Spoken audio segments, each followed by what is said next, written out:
Selamat pagi untuk kita semuanya. Ya, ini belum pernah khotbah dengan suasana seperti ini. Ya, kita nikmati saja. Baik, tema kita pada pagi hari ini adalah keselarasan antara hikmat dan iman. Mari kita buka satu firman Tuhan yang terambil di dalam Amsal pasal yang kedua. Amsal pasal yang kedua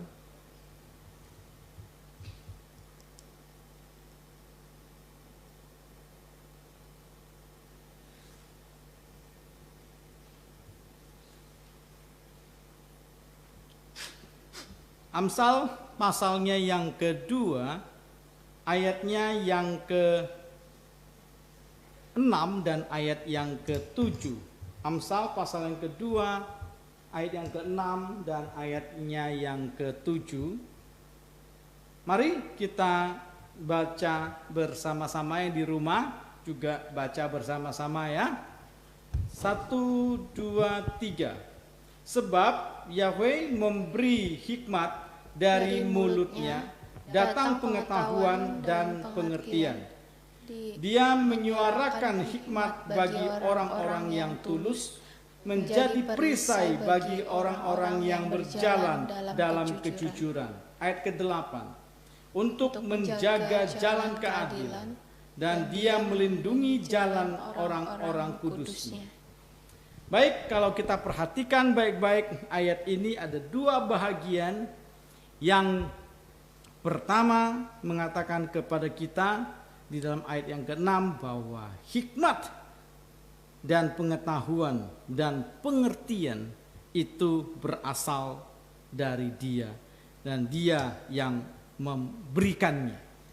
Lalu ayat yang ke-8 di situ berbicara kepada kita tentang perlindungan, tentang penjagaan, tentang perhatian kepada umat. Bagaimana kita menselaraskan antara hikmat dan iman? Ini berada di dua wilayah yang berbeda. Ya, kalau kita bicara soal COVID, Corona ini, ketika muncul peristiwa ini, terjadi resah di dalam masyarakat.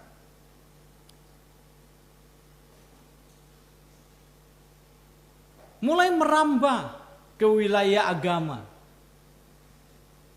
Ibadah atau tidak ibadah. Ada yang bilang yang menggunakan hikmat, yang menggunakan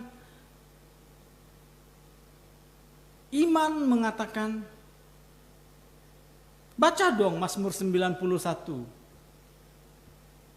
Orang-orang percaya dilindungi. Tidak ada tulah kepadanya. Itu orang-orang beriman yang tetap mau beribadah. Pendeta mengatakan gereja adalah, orang-orang percaya adalah sahabat gereja. Jadi tetap beribadah. Lalu yang menggunakan hikmat, menggunakan Amsal pasal 22 atau pasal 27, itu ayat yang sama. Ya. Kalau engkau mengetahui bahwa malapetaka itu datang, menghindarlah. Jadi mana yang benar? Dan peristiwa ini saudara membuat pendeta berantem. Ya dong, kita buka di YouTube. Pendeta-pendeta besar berantem, menyerang satu sama lain.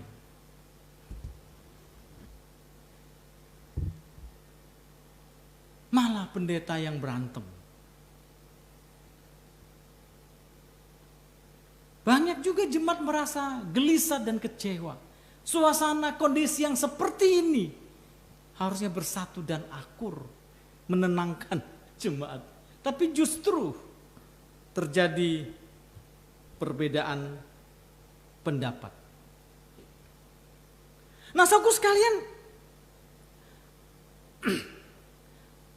saya mencoba untuk menyusun bahan ini. Saya mencoba untuk tidak berat sebelah. Nah, biasanya dibilang kalau orang konservatif itu adalah orang yang mencari aman. Tidak di kiri, tidak di kanan. Cari aman, tengah-tengah saja. Tetapi ketika membaca kebenaran ini, bahwa hikmat itu adalah Tuhan yang kasih.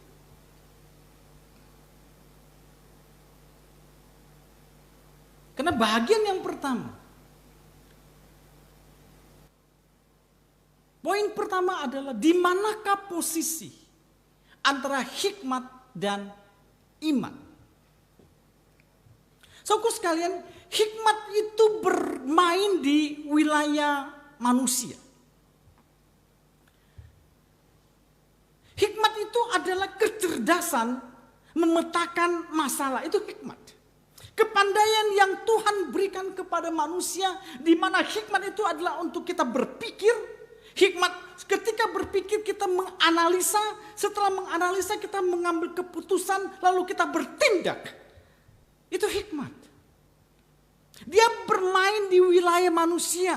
Dia bermain di wilayah pikiran daripada manusia. Dia bermain di wilayah di mana manusia mempunyai hak untuk menentukan apa yang harus dilakukan. Itu adalah hikmat. Orang yang pintar belum tentu berhikmat. Tetapi biasanya orang yang berhikmat adalah orang yang pintar dan nalarnya itu bisa berjalan dengan baik, dan dia tahu apa yang harus dilakukan, apa yang harus diputuskan di dalam analisa itu. Itulah hikmat. Tapi saudaraku sekalian, hikmat itu ada batasan. Banyak sekali misteri kehidupan yang tidak bisa dianalisa dengan hikmat atau diselesaikan dengan hikmat. Banyak sekali kehidupan yang tidak diberitahukan kepada kita bahwa hikmat itu bisa menyelesaikan.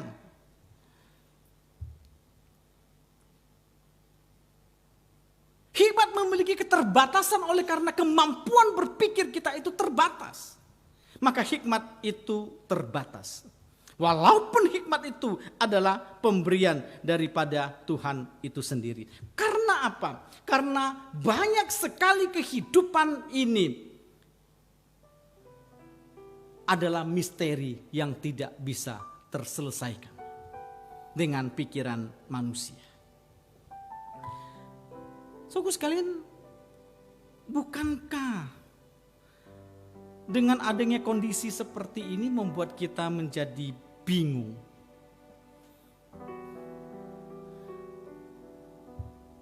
Bingung sekali. Si A ngomong ini, si B ngomong ini.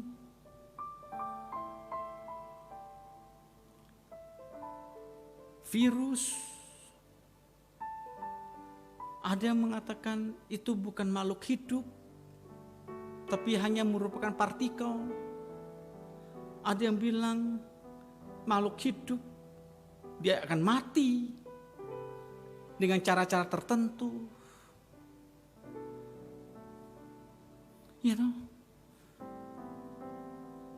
Berita demi berita, belum lagi berita hoax, itu akan membingungkan kita semuanya.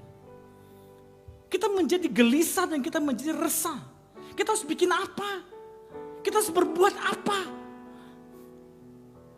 Rasanya bikin ini salah, bikin itu salah.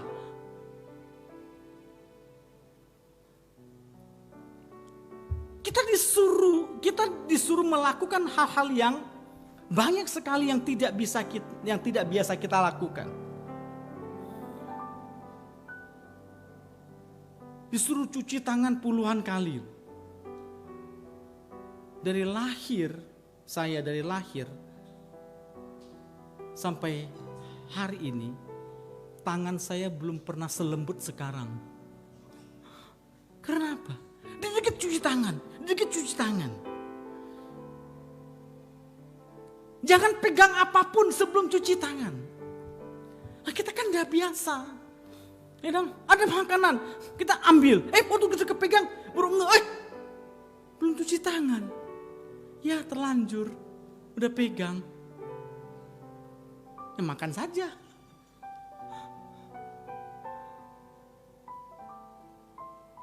Ngupil. Ya, nanggung sudah masuk.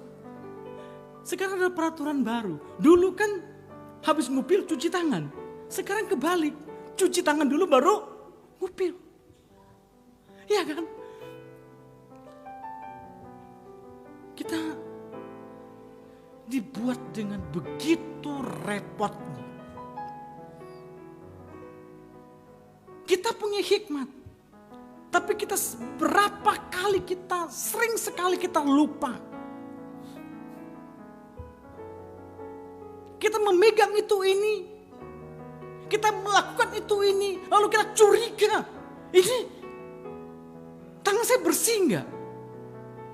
Badan saya bersih enggak?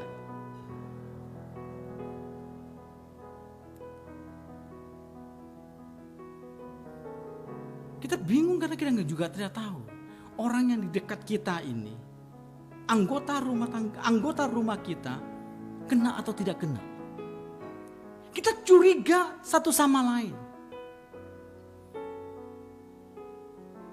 Sebenarnya kalau kita sama-sama tidak kena, kita nggak perlu takut salaman toh. Iya kan? Kalau kita tahu kita sama-sama tidak kena, kita tidak perlu pakai masker toh. Iya kan? Kenapa kita jauh-jauhan? Karena saya curiga sama kamu, kamu curiga sama saya. Itu.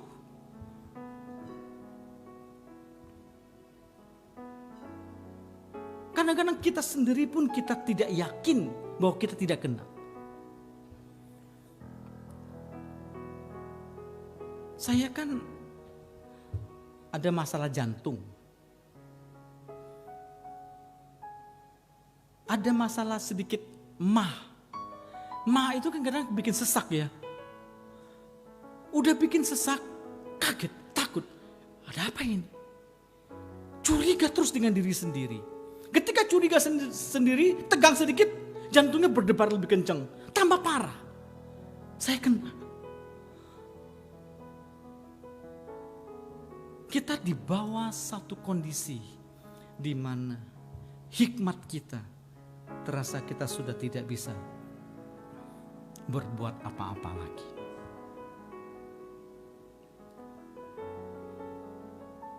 Kita kewalahan menghadapi keadaan yang seperti ini. Kita menjadi curiga dengan siapapun. Sepandai-pandainya hikmat kita bekerja, kita tetap kewalahan. Nah, kalau begitu saudara sekalian, di mana iman saya bekerja?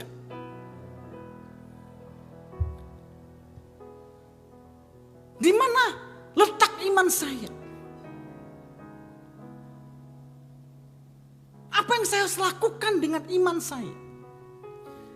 Saudara sekalian, sebagai orang yang percaya bahwa ada kuasa yang maha tinggi, kita tetap mempunyai satu keyakinan bahwa dia sanggup mengendalikan semua situasi. Itu iman saya. Dia tidak pernah kewalahan.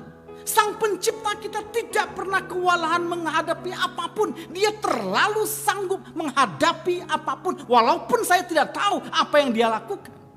Disitulah iman saya bekerja. Di tengah-tengah kebingungan saya, di tengah-tengah misteri yang saya tidak ketahui, ada satu keyakinan bahwa Dia sanggup melakukan perkara-perkara besar yang tidak sanggup saya lakukan dan saya tidak mengerti. Bagi saya, Dia tetap menjadi pengendali segala situasi. Ketika iman saya tetap bekerja saat hikmat tidak berdaya. Iman saya tetap berjalan saat hikmat saya buntu.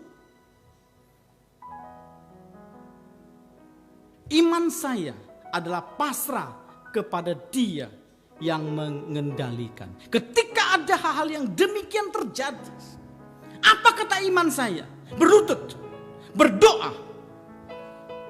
Itu iman saya. Bukan lagi kemanusiaan saya yang terus bermain. Bukan lagi terus menggunakan otak saya untuk menyelesaikan persoalan. Tetapi sekarang kemanusiaan saya tunduk kepada Tuhan yang akan bekerja. Dan itulah satu-satunya harapan kita.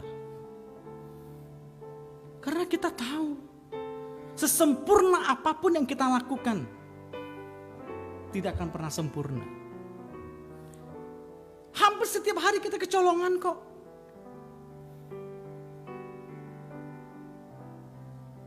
Hampir setiap hari kita tidak melakukan apa yang dianjurkan kok. Selalu ada saja kita kecolongan. Jadi apa? Satu-satunya harapan yang sempurna, saya tahu Dia sedang bekerja. Hikmat harus tunduk kepada iman. Hikmat tidak boleh mengalahkan iman. Karena hikmat terbatas.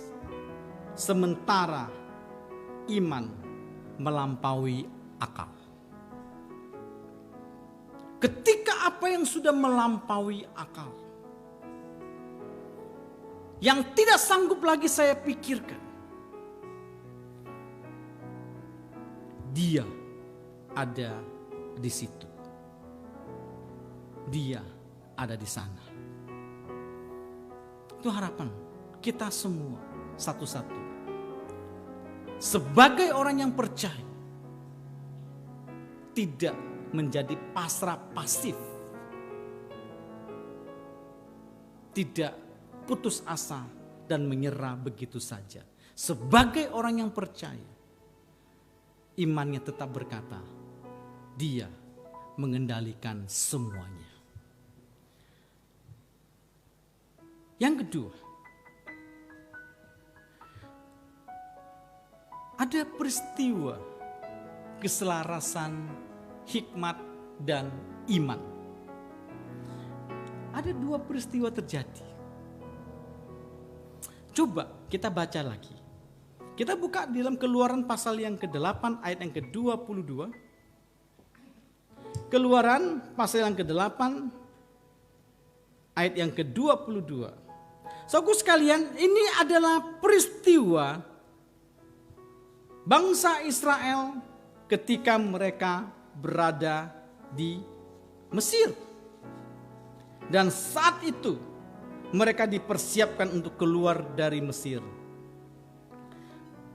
Lalu ada 10 tulah yang Tuhan hantam kepada orang-orang Mesir. Lalu bagaimana? Apa yang terjadi kepada orang Israel? Ketika peristiwa itu terjadi, bangsa Israel tinggal di mana? Di daerah yang bernama Goshen.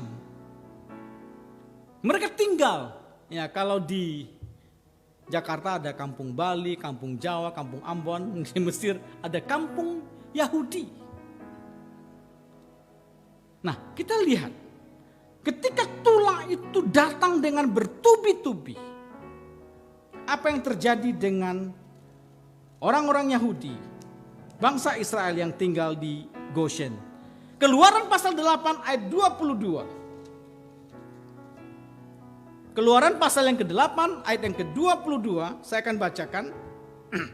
Dan pada hari itu aku akan memisahkan tanah Goshen, tempat umatku tinggal, bahwa di sana tidak ada kerumunan lalat, sehingga engkau mengetahui bahwa akulah Yahweh ada di tengah-tengah negeri ini. Baca lagi pasal 9 ayat 4. Pasal 9 ayat 4. Pasal 9 ayat yang keempat. Oke, kita baca bersama-sama ya. Yang di rumah juga baca bersama-sama ya. Pasal 9 ayat yang keempat, 1, 2, 3. Dan Yahweh akan membuat pemisahan antara ternak orang Israel dengan ternak orang Mesir. Dan dari semua milik Bani Israel, seekor pun tidak akan mati. Pasal yang masih pasal 9 ayat 26. Ayat 26. Pasal 9 ayat 26, 1, 2, 3. Hanya di tanah Goshen, tempat tinggal Bani Israel, tidak ada hujan es. Pasal 10 ayat 23. Pasal 10 ayat 23. Pasal 10 ayat yang ke-23.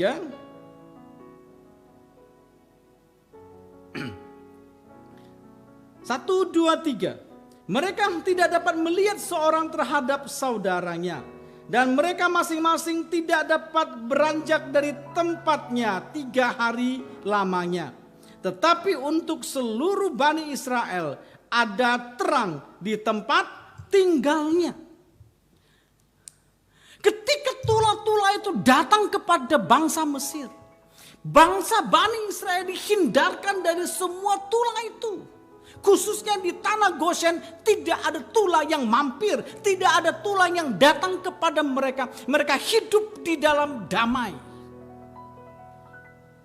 Dan puncak dari para tula itu apa? Kematian anak sulung. Bagaimana Tuhan menjaga mereka?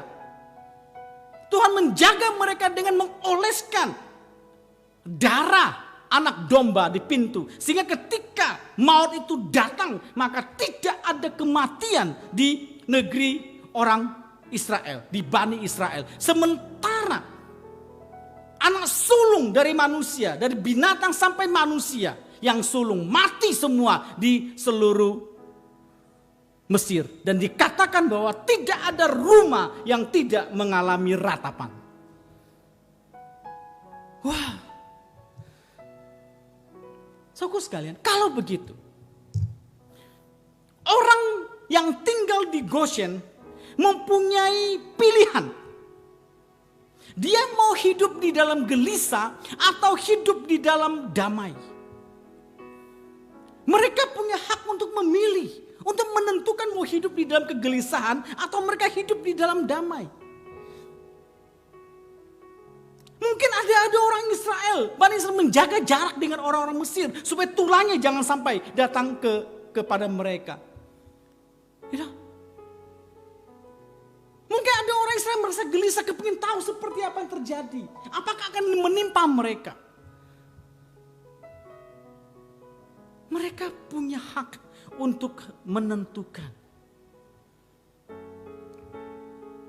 Tapi mungkin ada yang damai. Stay at home. Kapan lagi?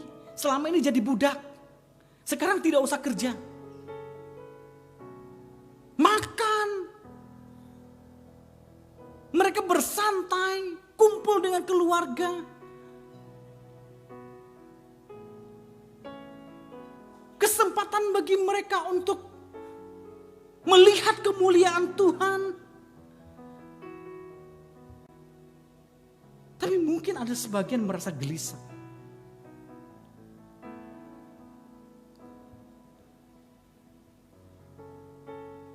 Keputusan di tangan Bani Israel mau menjadi gelisah dengan tula-tula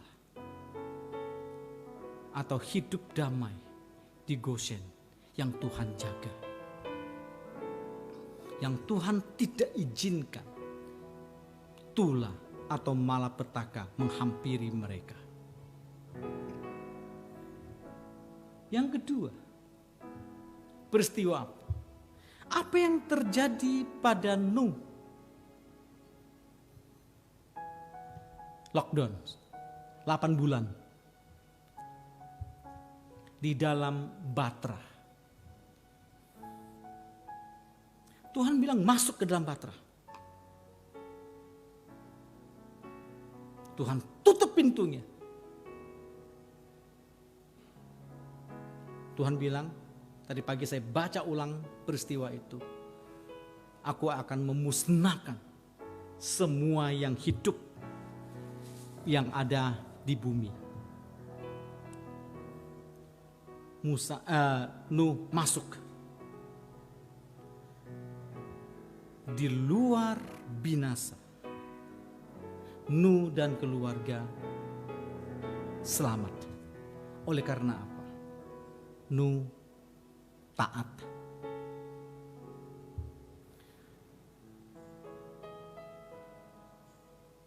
Sangat. Ini lockdown Nuh itu sekitar 8 bulan. Dihitung kurang lebih 244 hari.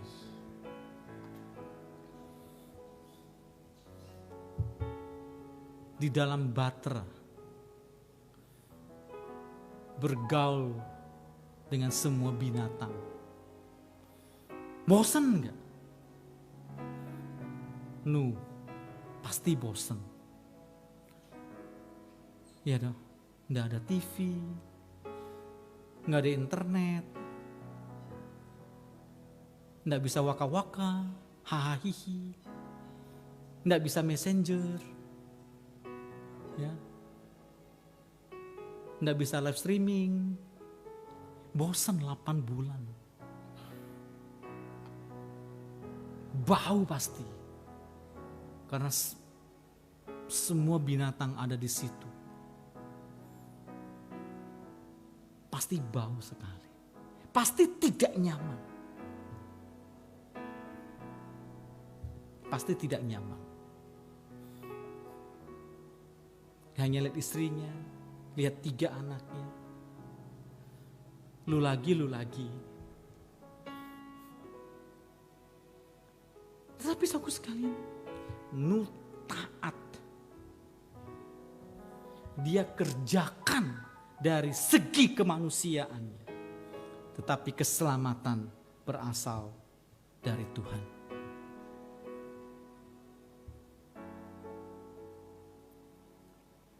Apakah Nuh gelisah? Kita tidak tahu.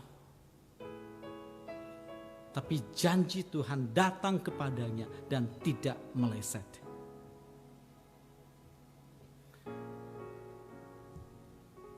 Saudaraku sekalian, Corona ini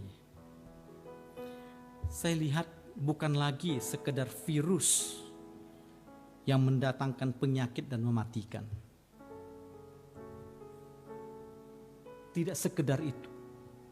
Sekarang virus itu sudah menjadi spirit. Corona ini sudah menjadi spirit. Spirit apa? Spirit ketakutan. Ya, spirit apa? Kecemasan. Spirit kegelisahan. Kekhawatiran. Spirit curiga. Itu yang sekarang terjadi pada kita semua. Dia bukan lagi hanya mendatangkan penyakit, tapi merusak jiwa kita. Ini bahaya sekali. Karena hal seperti inilah yang akan menggerogoti iman kita. Ketakutan, kegelisahan, kekhawatiran, curiga. Ini semua akan menggerogoti iman kita.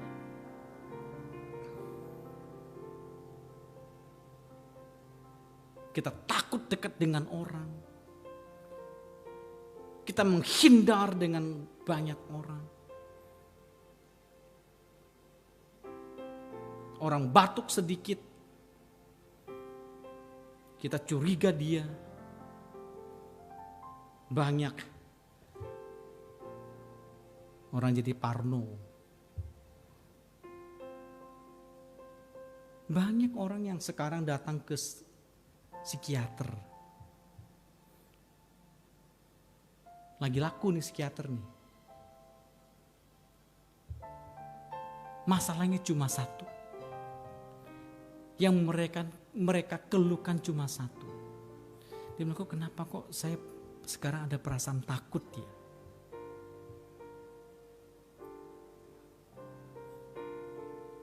Kok tidak tenang? Ya psikiater tanya. Yus akhir-akhir ini sering dengar berita? Iya. Berita virus? Iya. Anjurannya cuma satu.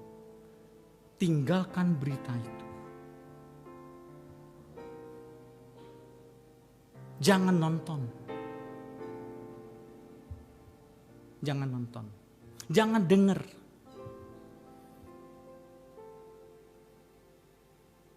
Karena itu yang membuat Anda takut. Berita yang terus mencekam. Ya, maka saya tidak mau. Hampir saya sekarang ini tidak nonton televisi. Sesekali saja. Karena beritanya itu melulu. Banyak teori, banyak ulasan. Yang terkadang kita bingung kita mau percaya kepada yang mana.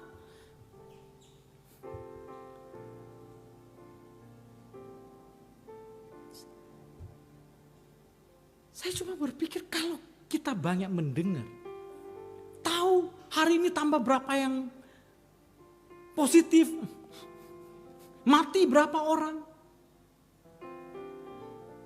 Berita yang seperti itu nggak ada gunanya buat saya. Saya tidak bisa berbuat apa-apa. Ya, kita tidak bisa berbuat banyak, malah mendatangkan kecemasan.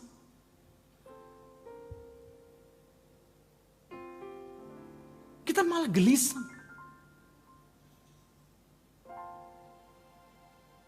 Belum lagi para analis-analis abal-abal. Di keluarga saya ada analis abal-abal. Kita ada messenger bersaudara, 8 bersaudara. Wah, awal-awal semua seru, semua jam 7 ya kita sudah mulai live bersama. Tanya loh, kira-kira ini mau berapa lama? Nanti akan terjadi seperti apa? Seperti ini. Semua mereka mengeluarkan analisa mereka yang abal-abal. Yang justru banyakkan yang membuat kita menjadi gelisah. Maka saya tidak mau ikut. Saya dengar yang kalau yang sudah berita-berita yang negatif, saya matiin, saya gak mau ikut lagi. Tidak ada untungnya buat saya. Tidak ada untungnya buat saya. Lalu apa yang saya lakukan?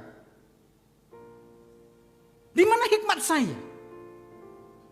Di mana letak hikmat saya ketika keadaan seperti itu? Ya, hikmat saya cuma satu. Saya taat kepada otoritas. Otoritas mengatakan jangan keluar rumah, saya tidak keluar rumah. Otoritas bilang cuci tangan, saya cuci tangan. Suruh jemur, saya jemur. Ya. Ibu-ibu, wanita-wanita yang takut hitam itu pun juga sekarang ikut jemur. Suruh minum air jahe, saya minum air jahe. Olahraga, saya olahraga. Itu. Disuruh makan yang enak. Wow, saya suka sekali. Ya, makan. Istri saya sekarang jadi pintar masak loh.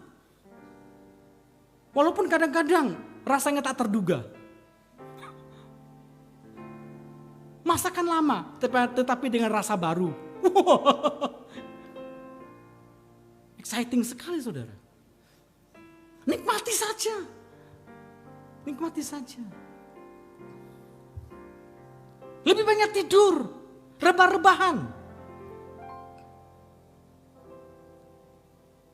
Seumur hidup saya, baru kali ini tidur-tiduran dan rebah-rebahan sangat berguna bagi nusa dan bangsa. Apa pergi? Sangat berguna. Ya sudah, di rumah saja. Nikmati apa yang ada di rumah. Saya membuat ceria di rumah. Saya ngobrol sama anak. Mumpung dia di rumah. Bercanda. Baca kalau ada meme-meme yang lucu. Video-video yang lucu. Baca. Ikutin. Ketawa. Yang sudah mulai bahas tentang virus. Analisa-analisa. Saya buang. Saya gak mau tahu. Karena saya tahu saya gak bisa berbuat apa-apa.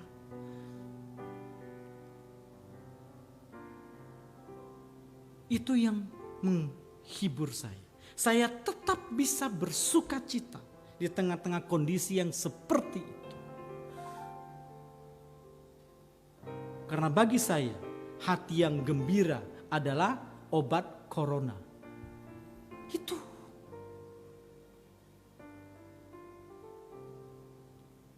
Jadi saya tidak mau banyak berita-berita yang tidak penting. Yang negatif, yang mencemaskan, saya tidak mau. Karena apa? Karena ini membahayakan sekali. Karena dia sudah menjadi spirit untuk merontokkan iman kita. Mengecilkan hati kita. Meragukan Yahweh bekerja. Saya tidak mau. Saya lakukan hikmat saya. Saya lakukan dengan apa yang diperintahkan. Apa yang otoritas katakan, saya lakukan. Itu hikmat saya. Lalu di mana iman saya? Kalau begitu di mana iman saya? Fokus sekalian. Kalau virus ini adalah tulah. Dengarkan baik-baik. Kalau virus ini adalah tulah. Sekarang saya ada di Goshen rohani. Amin saudaraku sekalian. Saya ada di Goshen rohani. Rumah saya, rumah kita semua diolesi oleh anak darah domba Paskah. Dia adalah kepala rumah kita semua. Kalau ini adalah tulah, maka ketika saya berada di rumah, itu adalah Goshen bagi saya. Saya sebagai orang percaya, iman saya tahu dia melindungi saya. Saya taat kepada hikmat saya taat kepada pemerintah. Saya melakukan apa yang dikatakan oleh otoritas. Tapi iman saya percaya bahwa tulah tidak akan pernah mampir kepada rumah orang-orang yang memiliki Goshen rohani. Rumah saya, rumah Bapak, Ibu sekalian.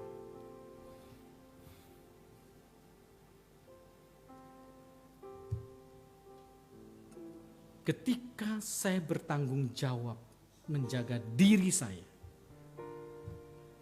yang saya tidak mampu lakukan, saya yakin dia akan bekerja apa yang tidak bisa saya kerjakan. Tuhan hanya mengatakan, duduk, diam, aku yang akan berperang bagimu. Di situ imanku.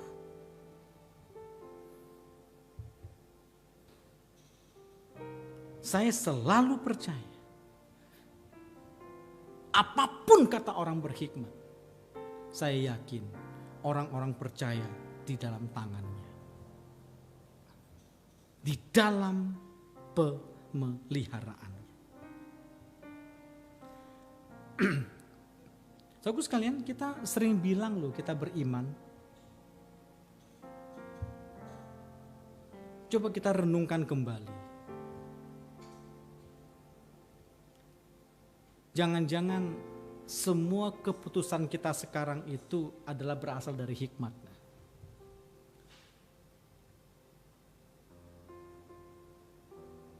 Jangan sampai hikmat mengambil seluruh tempat hidup kita. Tidak boleh.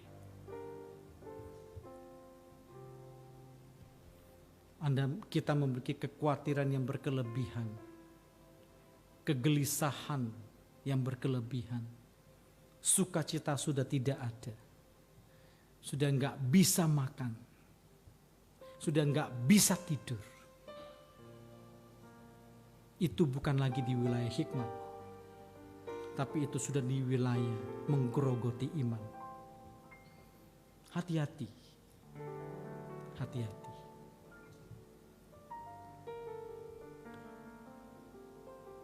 Kemarin ada seseorang minta saya kirim barang. Oke, saya bilang saya bantu kirim.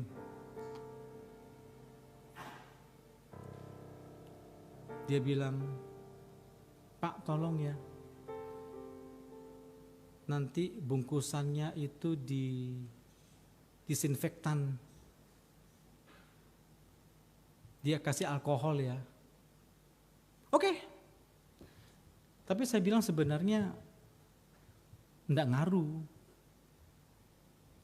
Yang perlu kan situ ketika terima barang, yuk kasih alkohol.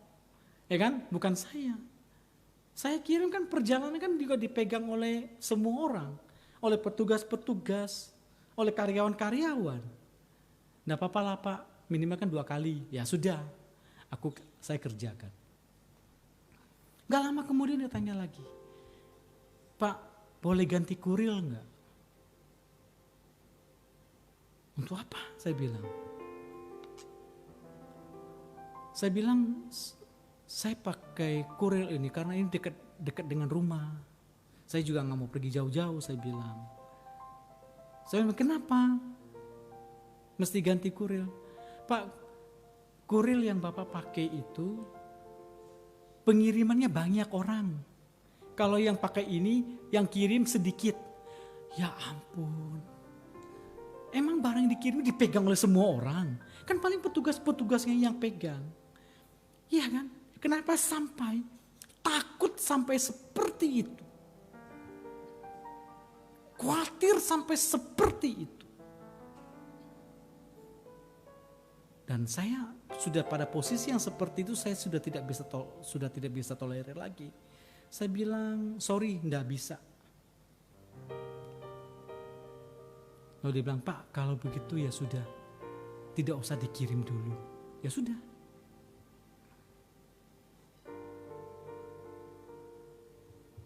Muncul ketakutan-ketakutan yang menggerogoti jiwa dan rohani.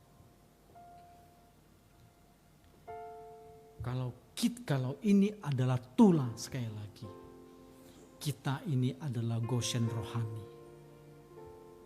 Di situ ada darah anak domba Paskah. Di situ ada darah yang mengalir dari salib, memolesi rumah saya. Di rumah saya tidak boleh masuk tulah, karena saya milik Dia. Yang ketiga, ketika hikmat kalah, iman harus tetap menang.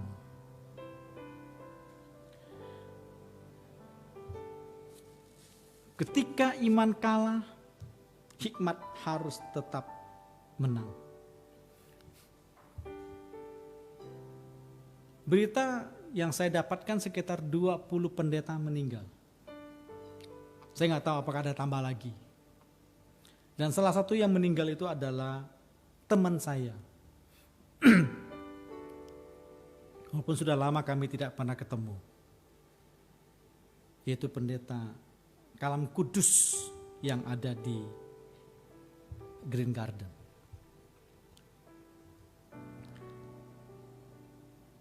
Saya tidak tahu mereka kena di mana. Tapi sebagian besar kena karena acara di Lembang, ada sidang sinode. Sebagian kena di Bogor, juga acara gereja. Saya tidak menghakimi. Apakah mereka kena di sana? Tempat itu kan tempat milik umum, semua orang boleh pakai.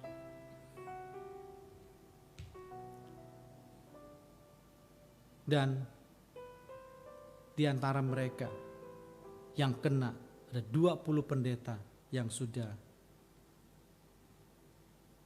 meninggal. Saudaraku sekalian, maksud saya adalah apa? Toh kita sudah melakukan begitu banyak yang disuruh dan kita sudah lakukan. Kita mentaati semua peraturan. Kita melakukan kewajiban kita. Toh pada akhirnya kita juga tetap terpapar. Mungkin bahkan mati. Bisa saja toh. Bisa saja. Kita bisa saja terpapar, kita saja mungkin mati. Kalau begitu di mana iman saya? Saya katakan tadi poin yang ketiga ini adalah ketika hikmat kalah, iman harus tetap menang. Di mana iman saya? Ketika hikmat saya kalah, ketika saya tidak berdaya, iman saya harus tetap menang. Saya akan tetap menjaga iman saya supaya tidak terkontaminasi, tidak pernah mencari pertolongan dari tempat yang lain. Itu iman saya. Saya tidak akan pernah dan kita tidak akan pernah berpaling dari Tuhan kita. Hati kita tidak pernah berubah. Keyakinan kita tidak pernah goyang. Kita tidak pernah berzina rohani dengan berhala-berhala. Dengan sesembahan yang lain. Iman saya tetap harus menang.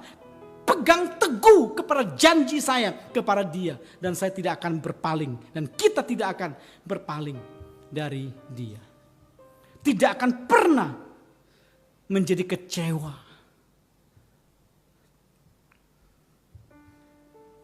Kita tetap menjaga iman hanya kepada Yesus. Iman kita tetap hanya kepada Yahweh dan tidak kepada yang lain.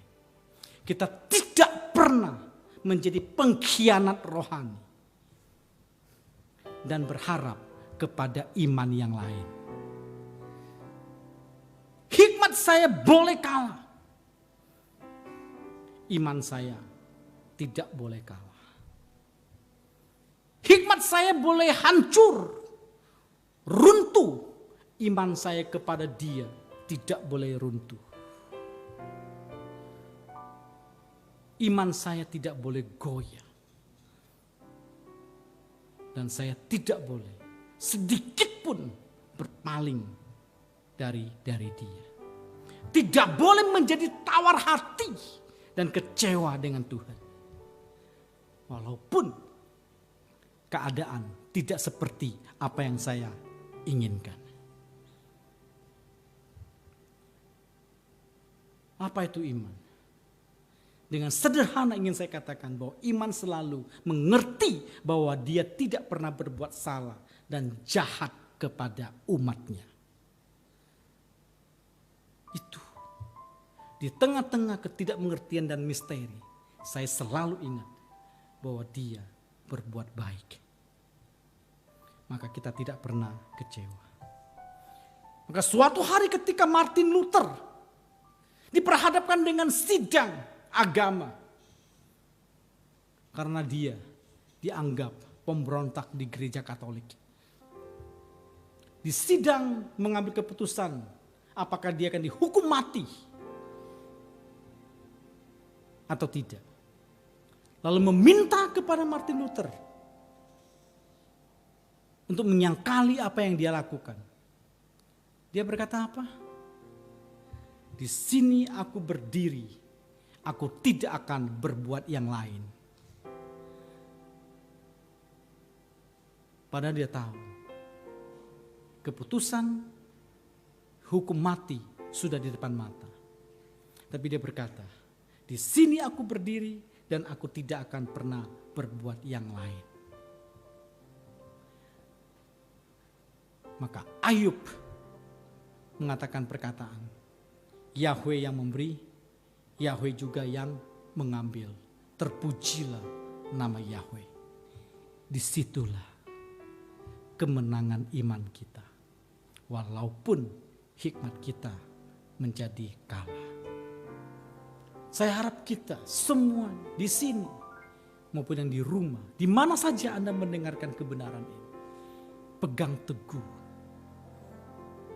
kasih-Mu yang mula-mula, kasih kita yang mula-mula, yang awalnya kita mengasihi Dia, dan biarkan itu sampai berakhir. Mari kita berdoa. Bapa di dalam kerajaan surga, terima kasih untuk firman Tuhan yang boleh kami dengarkan bersama-sama. Firman yang sederhana ini boleh meneguhkan kami. Boleh kami renungkan, boleh kami nikmati kebenaran ini, dan kami aplikasikan di dalam kondisi yang seperti ini. Hikmat kami berjalan, iman kami bekerja, menjadi satu keselarasan yang indah. Terima kasih Tuhan, di dalam nama Tuhan kami, Yesua Masiah, kami berdoa. Amin.